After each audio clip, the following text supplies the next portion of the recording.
Menteri, boleh kita diberikan pencerahan, boleh diberikan semangat, apa sih Pak ekonomi kreatif, dan gimana ekonomi kreatif bisa membangkitkan kita di masa pandemi saat ini Pak Menteri? Mungkin kalau boleh langsung bertanya Pak.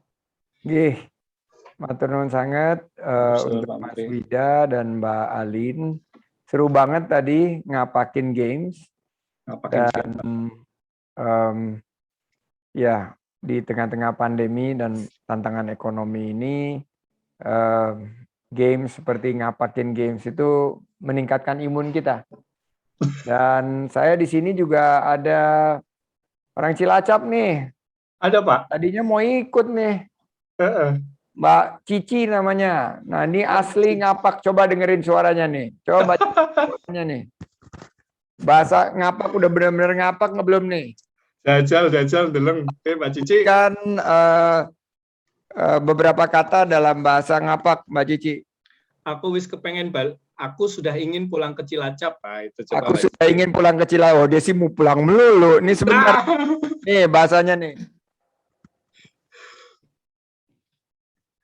Kulo sampun. Harus bahasanya harus Cilacap banget. Oh, Cilacap banget. Aku pengen balik main Cilacap. Terus kepengen balik karing Cilacap ya Mbak. Umay nang ndi Mbak? Umay nang ndi? Majenang. Oh Majenang. Oh iya perek karo nyong. Oh iya. Kupang Kangkung. Oh, Sidoarjo ya. Pak, ternyata satu frekuensi Pak Sandi. Sebentar. Jangan lagi, ini saya dokumentasi ceritanya bahasa Jawa. Sebentar, aku mau kasih lihat mukanya Mbak Cici. Ini Mbak Cici maju dong. Ini Mbak Cici itu asli ngapak Cilacap. Kulo tiang Cilacap, Pak.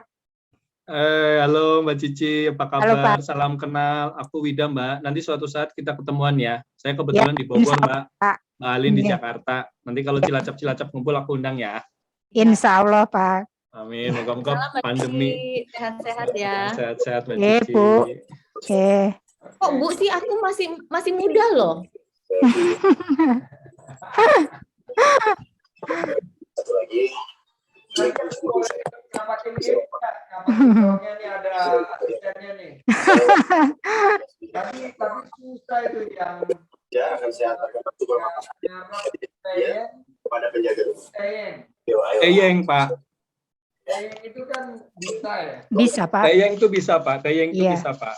Tapi tadi nggak ada yang bisa nebak Pak itu Pak. Si teyeng itu Pak. Iya susah. Ngarep teyeng, buri teyeng Pak. Kalau tadi yang serengenge itu bisa lah semuanya, nguber serengenge itu bisa. Nguber serengenge bisa Pak. Tapi yang tadi depan bisa belakang bisa itu nggak banyak yang bisa ya. Spektakuler Pak. Itu memang bahasa ngapak ber-EYD Pak. Ya sama-sama Pak. Ya. Mbak Cici. Sehat-sehat. Mbak Cici ini jago masak.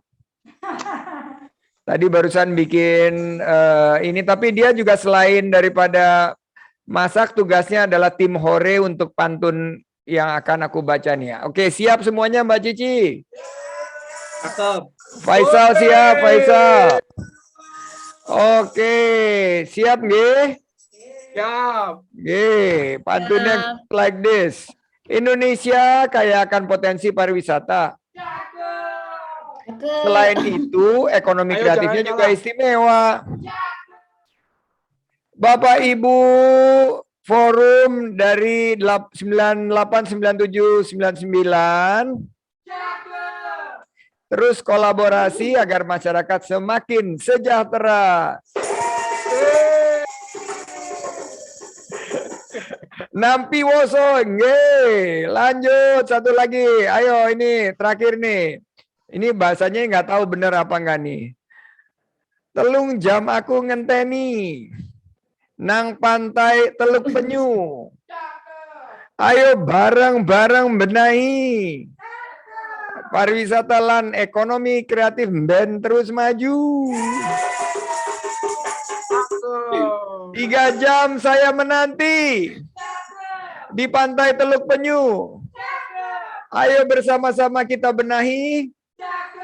Pariwisata dan ekonomi kreatif insya Allah melesat maju. Alhamdulillah.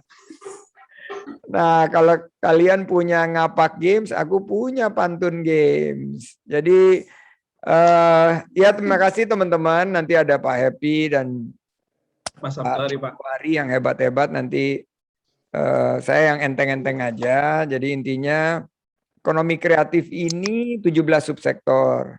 Dan 3 subsektor yang jadi tulang punggung itu adalah kuliner, kriya, dan fashion.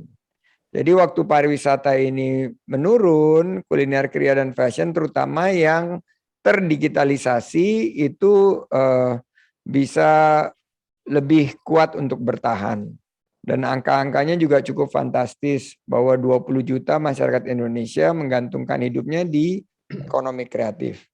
Nah, 20 saya juta ya, Pak. yakin di Cilacap juga banyak dan kita siap untuk berkolaborasi. Iya, Pak. Pak, dongkrakannya ekonomi kreatif, Pak, saat ini di masa pandemi ini seperti apa, Pak? Visi-visi Bapak, action-action Bapak di Kemenparekraf nih, Pak? Di Kemenparekraf kita lihat fokusnya harus di digitalisasi dan entrepreneurship. Jadi untuk para rekan-rekan yang bergerak di sektor ekonomi kreatif atau yang akan masuk ke subsektor ekonomi kreatif ini yang disebut pandemic winners atau pemenang pandemi itu adalah yang mereka bisa terdigitalisasi. Dan kami bantu memfasilitasi akselerasi proses digitalisasi dari para UMKM ini secara presisi. Dan kami meyakini bahwa entrepreneurship, kewirausahaan itulah cara kita membantu rekan-rekan kita yang sangat terdampak. Bagaimana mereka melakukan penyesuaian dari tadinya pekerja di sektor parekraf menjadi pencipta lapangan kerja dengan pola kewirausahaan di mana kita memberikan pelatihan aktif, pendampingan, kita berikan juga akses pemasaran dan juga kita permudah perizinannya dan kita beri juga akses pembiayaan dan permodalan. Pak, tetapi kalau dari sisi data ya Pak ya, Nun Sewu nih Pak, Nun Sewu nih Cilacap. Secara data kan ini kita kadang suka nggak akurat ya Pak. Betul Pak. Nah artinya ini yang mau disasar atau yang mau dibidik oleh di Kemenparekraf itu yang sebelah mana Pak? Terutama wilayah-wilayah kayak Cilacap nih Pak, udah ujung Pak, dekat Nusa Kambangan Pak. Jadi kalau data memang saya akui bahwa pemerintah harus terus meningkatkan kualitas datanya dan ini sekarang ya karena pandemi ini kita harus semakin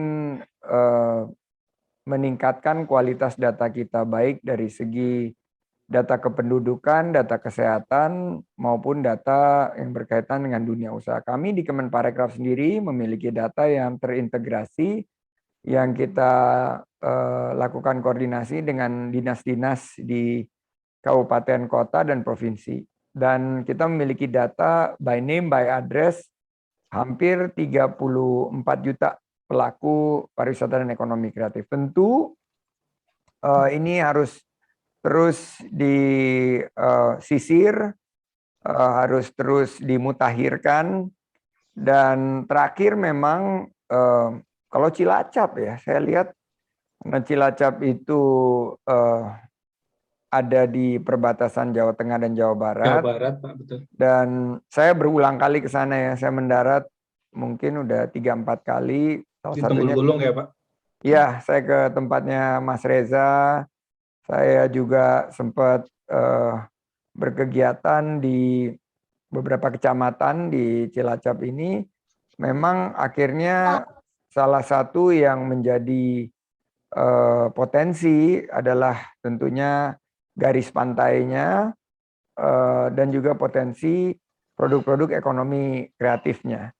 Jadi kita akan terus tingkatkan kualitas datanya Mas Wida. Dan justru di forum Nampi Woso ini, Forkom Nampi Woso ini adalah komunitas-komunitas yang kita sasar. Karena selama ini kan kita berjenjang gitu, ngurusnya lewat provinsi baru ke kabupaten, kabupaten baru ke para pelakunya gitu. Kan kita potong gitu loh, dengan koordinasi tentunya Kabupaten Cilacap dan pemerintah Provinsi Jawa Tengah, kita langsung menyapa para komunitas pelaku-pelaku parekraf yang ada di beberapa komunitas, dan ini kita rajut melalui gerakan yaitu Generasi Pesona Indonesia, GenP. Nah, ini kita ingin merangkul semua komunitas-komunitas untuk membangkitkan parekraf kita. Oke, Pak. Pak, kebetulan nih dari Forkom ini ada ide, Pak, buat sebuah Winfest, Wirausaha Ide Kreatif Nampiwoso, Pak. Karena tadi Bapak bilang kan ya, Pak, namanya menjaring itu tentu harus ada wadahnya ya, Pak. Nah, kolaborasi apa sih, Pak, yang bisa kami dari komunitas seperti kami ini, ya, kemudian kolaps dengan tim dari Kemenkraf itu ada peluangnya, Kak, Pak? Iya, ada banget. Jadi nanti kita bikin aja Festival Nampiwoso X Kemenparekraf. Di situ di sektor parekraf tentunya yang bagian dari TUSI kita bisa berikan beberapa irisan program yang cocok dengan kebutuhan dari teman-teman Nampiwoso. Misalnya dari segi pelatihan, kita punya program Widuri, Wirausaha Digital Mandiri. Nah, itu bisa kita berikan pelatihannya. Untuk pendampingannya kita ada akselerasi, yaitu aksi selaras dan sinergi, itu program inkubasi atau pendampingan. Di bagian perizinan kita ada untuk para pelaku ekonomi kreatif yang akan mendaftarkan hak kekayaan intelektualnya, trademark dan lain sebagainya. Itu kita bisa nanti gabungkan ke dalam program perizinan kita, dan juga untuk pemasarannya. Nah, di sini kita banyak sekali program pemasaran karena ada program-program yang memasarkan destinasi wisata dan sentra ekonomi kreatif serta produk-produk dan jasa ekonomi kreatif. Ini nanti kita bisa lakukan dalam mungkin wadahnya bisa kick off-nya melalui webinar yang jauh lebih luas lagi.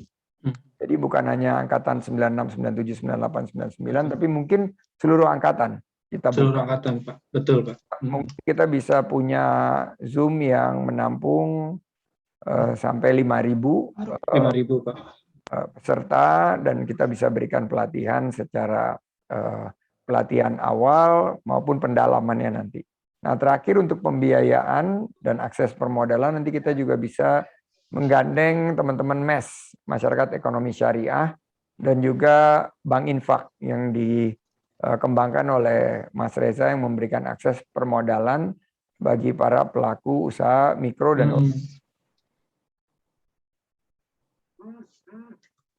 Oke. Suaranya jadi monitor Pak Menteri. Ini ya jadinya Mbak Alin ya. Iya. Pak, kita bicara tentang kenotariasan aja.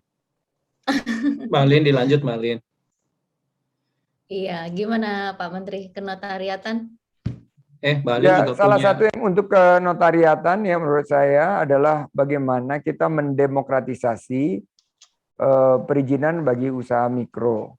Karena banyak usaha mikro ini yang kesulitan masih sampai sekarang mendapatkan perizinan. Nah, kita lagi mencoba melakukan langkah-langkah deregulasi, apalagi sekarang udah ada Undang-Undang Cipta Kerja, sehingga OSS itu memudahkan, dan tugas notaris itu juga akan lebih terdigitalisasi ke depannya. Saya masih ingat barusan kemarin harus masih di tengah-tengah COVID gitu cap jempol. Saya tanya ini sampai kapan ini kok balik lagi ke zaman baheula ini. Kalau kata Ustadz tadi ya, Ustadz Gatu Yunawan, ini jadi kok balik lagi seperti ini, harus tanda tangan basah dan lain sebagainya. Padahal kita di tengah-tengah digitalisasi. Nah, kami di Kemenparekraf lagi mencoba terobosan-terobosan, inovasi-inovasi agar proses dokumentasi ini juga dengan e-signature dan lain sebagainya. Kami di Kemenparekraf sudah. Tapi ya tentunya teman-teman Kumham dan dari segi pelaku industri perlu kita lebih rangkul agar baik dari sisi keamanannya tercapai, dari sisi yuridisnya juga terpenuhi, tapi memberikan kemudahan bagi publik. Jadi itu yang salah satu yang kita berikan masukan, Mbak Alin. Terima kasih Pak Sandiaga. Jadi gini Pak, aku sedikit menjelaskan mengenai perizinan-perizinan yang selama ini kita lakukan di notaris ya Pak. Tadi Pak Sandiaga bilang kenapa harus cap jempol ya kan, tanda tangan masih basah. Karena pada dasarnya kita ini masih mengacu kepada Undang-Undang Jabatan Notaris yang produknya masih lama ya kan.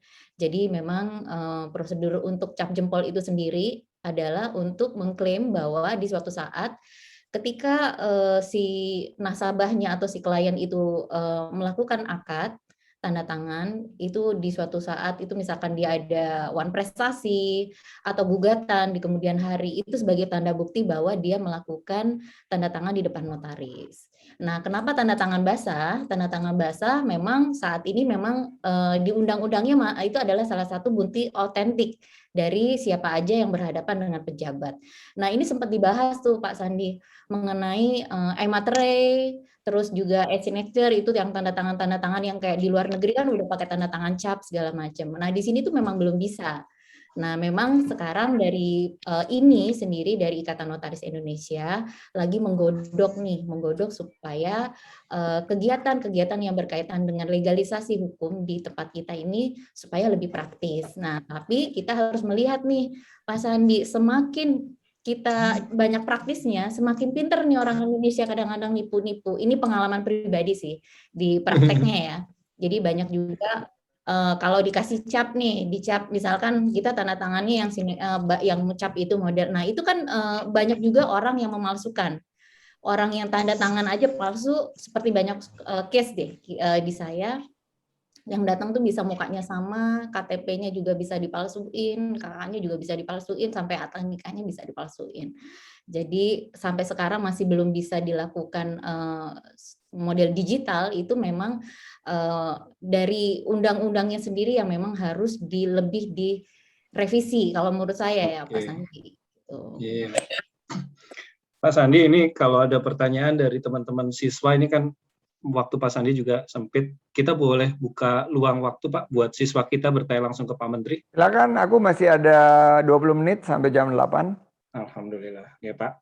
Ini adalah Mas Bimo Sulistyo Wibowo, kelas 12 ya dari SMA Negeri 1 Cilacap. Mas Bimo, apakah dimonitor? Halo, selamat malam. Apakah suara saya terdengar? Nah, ini Mas Bimo. Ini nih, kapan lagi ya kita bisa tegur sapa dengan Pak Menteri langsung, Mas Bimo, nggih? Mas Bimo, pertanyaan langsung ditujukan ke Pak Menteri, Pak Sandiaga Uno. Oke, sebelumnya salam hormat Pak Sandiaga Uno. Saya dari Universitas 1 Cilacap, angkatan 60, SMAN 60. Jadi sebelumnya di sini kalau kita berbicara tentang polemik dan problematika ekonomi memang berat ya Pak untuk anak SMA. Di sini saya berbicara mengenai ranah dan mindset SMA saja Pak. Jadi itu saya ada 2 ide kreatif Pak. Ide kreatif ini berdasarkan pengalaman saya pribadi. Yang pertama itu ketika saya diberi tugas fisika oleh guru mapel saya Ibu Arin itu untuk mencari link video, tetapi saya berinisiatif untuk membuat video untuk diupload di YouTube. Nah, ternyata beliau itu juga share link video saya yang buat itu ke grup MGMP Fisika Kabupaten Cilacap dan dijadikan sebagai sumber belajar di sekolah lain. Nah, pertanyaan saya ini, kira-kira ketika kami pelajar SMA itu apakah punya peluang itu bagaimana agar konten YouTube itu tuh bisa menghasilkan pemasukan untuk kami SMA gitu, sehingga dapat membantu ekonomi. Begitu pertanyaan saya yang pertama dulu, Pak. Bagaimana nih, Pak? Ya, sangat dapat dijadikan konten ya, konten kreatif, konten edukatif, bisa dijadikan tentu materi yang bernilai ekonomi, dan itu yang termudah sih mengunggahnya di YouTube. Dan di YouTube itu kan karena saya juga dulu aktif sebelum di pemerintahan itu kita dapat AdSense. Dan untuk setiap view itu kita dihargai antara 50 sampai 100 rupiah tergantung segmentasi daripada konten kita. Dan ini salah satu bentuk monetisasi. Tapi yang paling saya lihat justru meningkat adalah kolaborasi antara dunia usaha berkaitan dengan produk-produk. Kalau kontennya adalah konten tentang pendidikan, adalah produk-produk pendidikan seperti bimbel, seperti kebetulan saya juga ada kegiatan dengan Rumah Siap Kerja ya. Rumah Siap Kerja ini mereka juga banyak yang beriklan, dan ini konsepnya sangat terbuka, baik bagi para selebgram yang sudah lebih depan maupun selebgram yang aktif di lingkup, misalnya di Kabupaten Cilacap itu sangat mendapat peluang untuk berkolaborasi atau bekerja sama. Jadi pertanyaan singkatnya bisa dilakukan, dan tentunya ini harapan agar teman-teman bisa menciptakan konten-konten kreatif yang otentik, yang relevan, dan yang talkable atau yang berpotensi untuk viral. Jadi itu yang sekarang lagi kita tingkatkan juga, pelatihan dan keterampilan yang difasilitasi oleh Kemenparekraf. Oh, iya, Pak. Yes. Tadi Bapak juga bilang mengenai bahwa di view itu ada harganya. Nah, bagaimana ketika kita siswa SMA biasa itu bisa mendapatkan misal bantuan tunjangan dari subscriber ataupun viewers sehingga bisa menambah pemasukan gitu, Pak? Apakah ada bantuan atau langkah strategis untuk mendapatkan itu, Pak?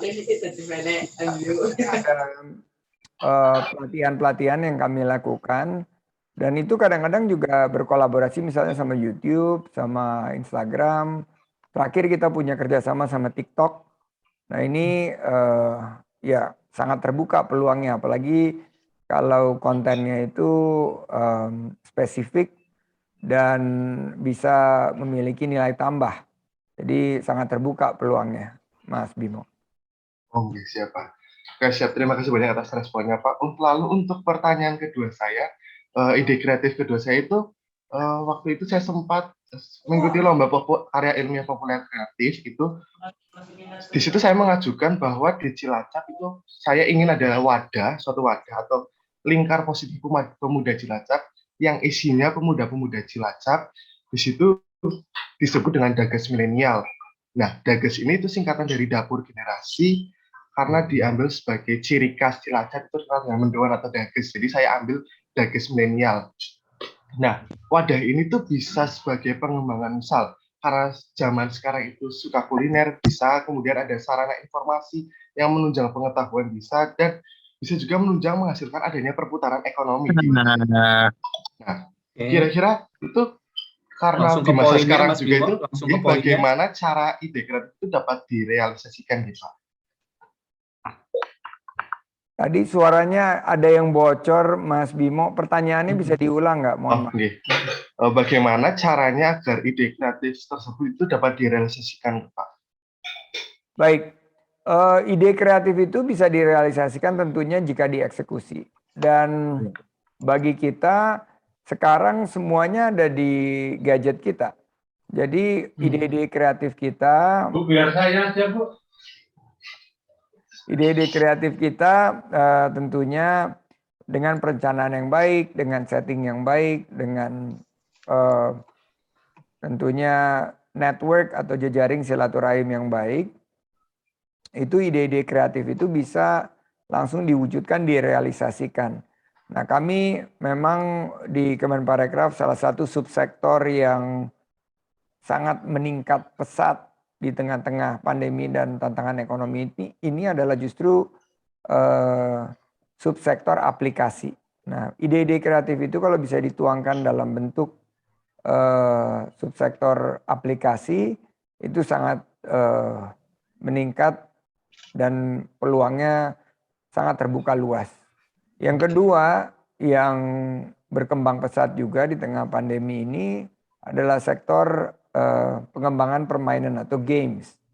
Nah, kalau ide kreatif itu berkaitan dengan games, apalagi gamesnya itu spesifik, yang berkaitan dengan hobi anak-anak muda karena 60 juta gamers, dan games ini sekarang sudah menjadi industri yang membuka peluang kerja dan juga peluang usaha, dan sudah mencapai hampir 17 triliun rupiah.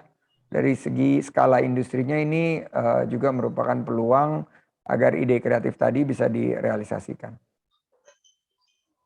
Iya, berarti mungkin tetap berpeluang ya Pak, ataupun berpeluang juga misal berkolaborasi dengan Kemenparekraf, dan mungkin itu nanti bisa menjadi suatu lokal hero jika di setiap kota atau kabupaten memiliki suatu ikon itu Pak. Betul sekali. Iya, sangat dimungkinkan, Mas Bimo. Ditunggu kolaborasinya. Matur suwun Mas Bimo. Pak Iya, Sandi, siap. nyambung Terima dikit kasih Pak banyak Sandi. Pak. Untuk teman-teman yang masih kalau kita tunggu mereka sampai kuliah gitu Pak, mereka basicnya di SMA itu untuk bermain dengan ekonomi kreatif, apakah ada ruangnya itu Pak?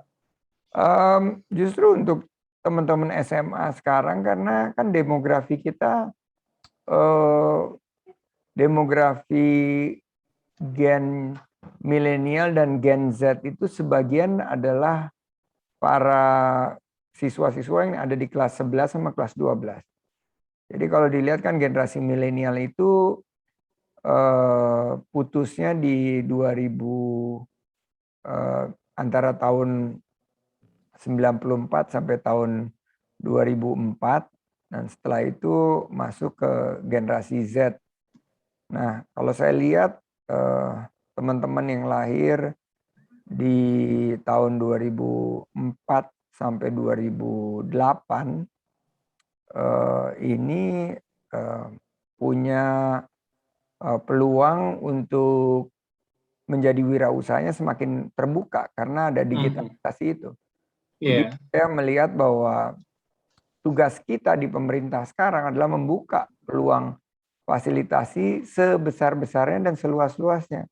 Karena pengusaha ini semakin muda. Saya ingat dulu saya mulai usaha karena saya di PHK itu umur 27. Tapi banyak pengusaha sekarang yang mulainya tuh umur 16, umur 17. Jadi sangat terbuka. Di usia itu ya Pak ya? Nggih. Pak Sandi, ini ada masuk lagi Pak dari UMKM di Kota Cilacap, boleh langsung kontak dengan Bapak? Monggo. Siap. Ini ada Mbak Winda, monitor Mbak Winda. Beliau adalah pemilik dari Pudot dan Numani yang ada di Gumilir, Kota Cilacap. Mungkin Mbak Winda boleh open mic-nya, dan kemudian kita akan bincang-bincang dengan Pak Sandi ini seputar UMKM-nya. Silakan. Ya, assalamualaikum Pak Sandi. Nah, ini Waalaikumsalam Mbak Winda. Iya, saya mewakili UKMKM Pak Sandi Cilacap. Ya, lanjut Mbak Winda. Ini ada pertanyaan nih dari teman-teman. Kalau UKMKM kan susah berkembang ya Pak ya. Sekarang kan persaingannya begitu ketat, apalagi biasanya online-nya kita kalah karena memang kurang didukung dengan teknologi. Itu yang pertama. Soalnya didominasi emak-emak sih ya. Itu yang pertama, Pak. Terus bagaimana caranya, maksudnya kita bisa bangkit di era pandemi ini, itu yang pertama. Terus yang kedua, biasanya finansialnya itu, kasnya itu kurang tertata rapi gitu loh Pak. Jadi ketika kita mau modal lagi, belanja lagi, itu udah kepake buat apa ya Pak? Buat pokoknya nggak rapi gitu loh Pak. Jadi pembukuannya gitu ya Mbak? Pembukuannya iya benar Mas Wida. Jadi pembukuannya itu nggak rapi.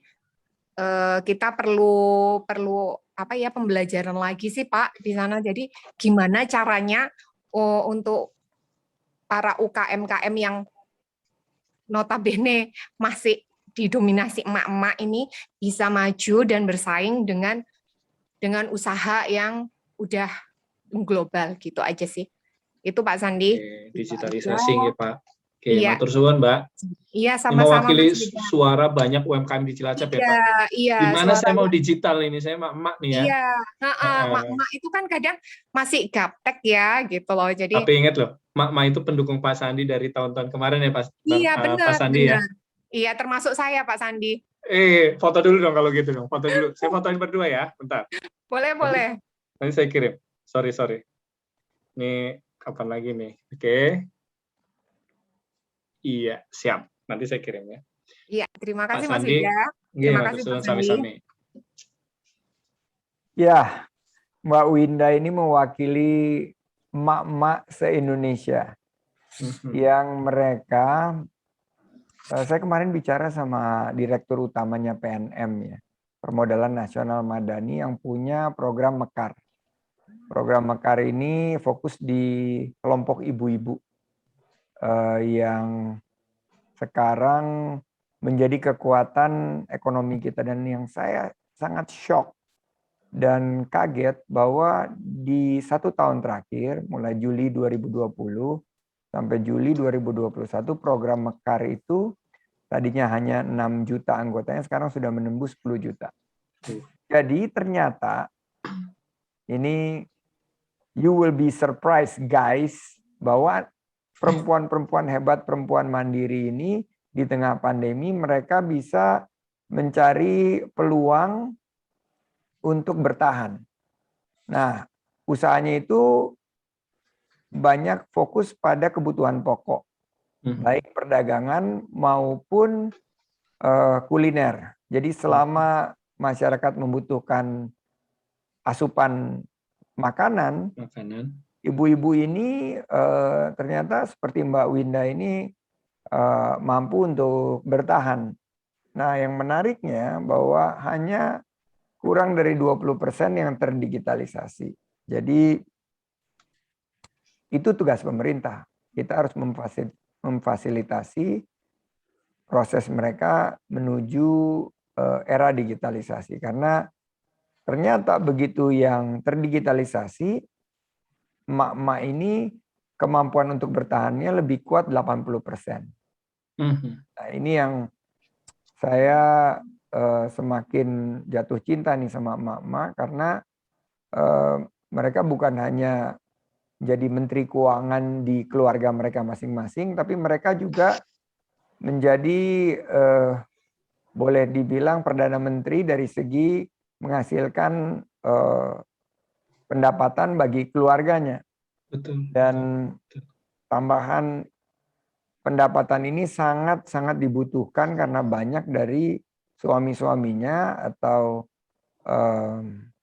anggota keluarga yang lain ini mengalami PHK atau dirumahkan yang diakibatkan oleh pandemi. Ibu Linda, perwakilan Ombudsman Jawa Tengah tuh memberikan laporan bahwa banyak laporan mengenai UMKM yang mengadukan tentang relaksasi kredit. Betul sekali. Jadi sebetulnya pemerintah sudah memiliki beberapa kebijakan, namun memang PR-nya itu untuk lebih mensosialisasikan kepada para pelaku UMKM. Relaksasi kredit yang diberikan ini mestinya memberi nafas kepada para UMKM untuk bisa lebih bertahan, dan di kesempatan yang sama kita harusnya hadir untuk memberikan bantuan sosial bagi masyarakat yang betul-betul membutuhkan. Nah, ini memang PR bagi kita, dan kami di Kemenparekraf alhamdulillah kita terus bergerak memberikan bantuan dan berpihak dengan program yang berkeadilan, tepat sasaran, tepat manfaat, dan tepat waktu, karena COVID-19 ini berat buat masyarakat. Dan kita harus pastikan bahwa pemerintah hadir, pemerintah tidak abai, pemerintah meningkatkan keterampilan masyarakat dengan pelatihan, pendampingan, tapi juga memberikan bantuan pembiayaan dan permodalan melalui fasilitasi ke industri keuangan atau perbankan.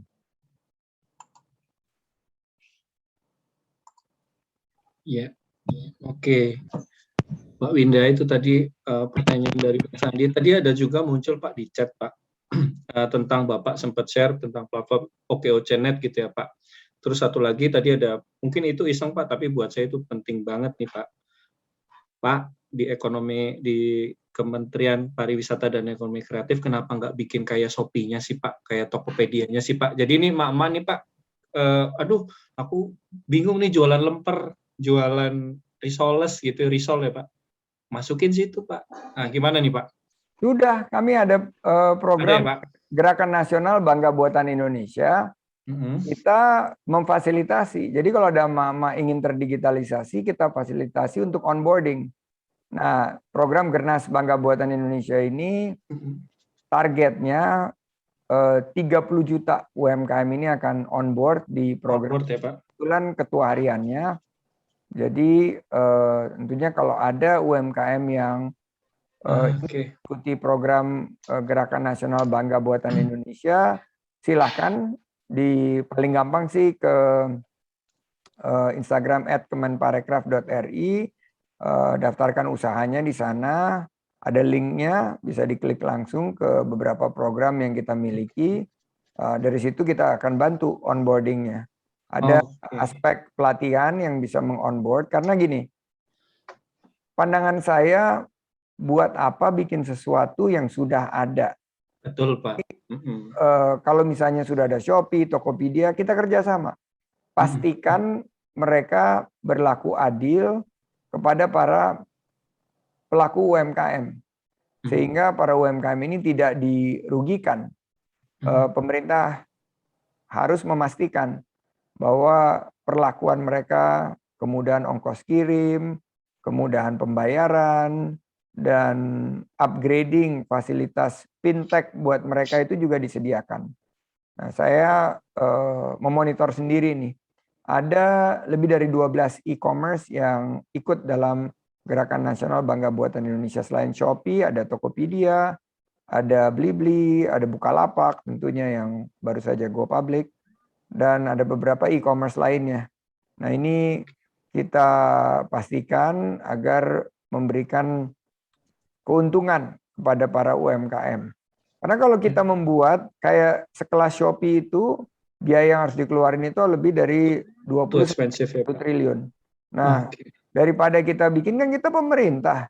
Kenapa nggak kita ajak mereka untuk ya, Pak? Bermitra. Betul. Oke, makasih Pak pencerahannya tadi di Instagram di Kemenparekraf ya Pak, bisa diakses ya Pak? Ya, di situ ada linknya ke website kita dan semua program kita bisa diakses. Diakses di situ ya Pak. Nah ini mungkin hari ini nih kita sama-sama tercerahkan bahwa ada saluran-saluran yang di Kemenparekraf kita bisa manfaatin gitu Pak. Ya.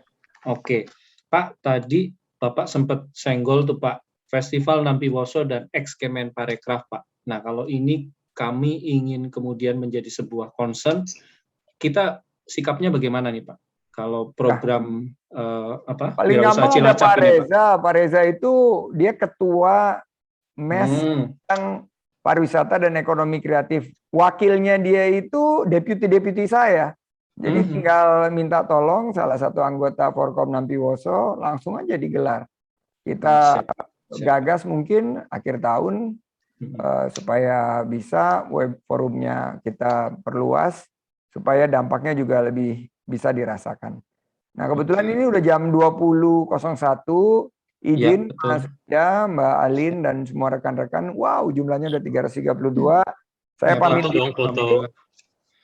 Dan Mas Andi, ada permintaan ini dari teman-teman, mungkin 20 detik Pak untuk foto sebentar Pak. Boleh. Siap. Oke, teman-teman, boleh standby di monitornya masing-masing. Mungkin ini kesempatan kita bisa berfoto dengan Mas Andi. Oke. Panitia boleh di kode, di monitor kalau sudah fotonya. 1, 2, 3. 1, 2, 3. 1, 2, 3. Oke, cukup Mas Oki ya. Pak Sandi, atas kesempatannya, ilmunya, dan berbagai macam akses yang diberikan kepada kami, Forkom Nampiwoso dan seluruh masyarakat nih yang ada di Cilacap dan seluruh Indonesia ini, ada 329 saat ini. Kami ucapkan banyak terima kasih. Semoga nanti suatu saat kita bisa bertemu lagi, Pak. Tidak hanya online, tapi juga pandeminya jadi level 1, Pak. Bisa main-main ke SCBD situ, Pak, ketemu Bapak.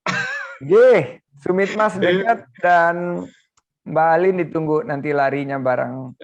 Siap, Oke. siap. Kita kontak Pak Sandi buat lari bareng. Alhamdulillah. Pak Sandi, matur suwun.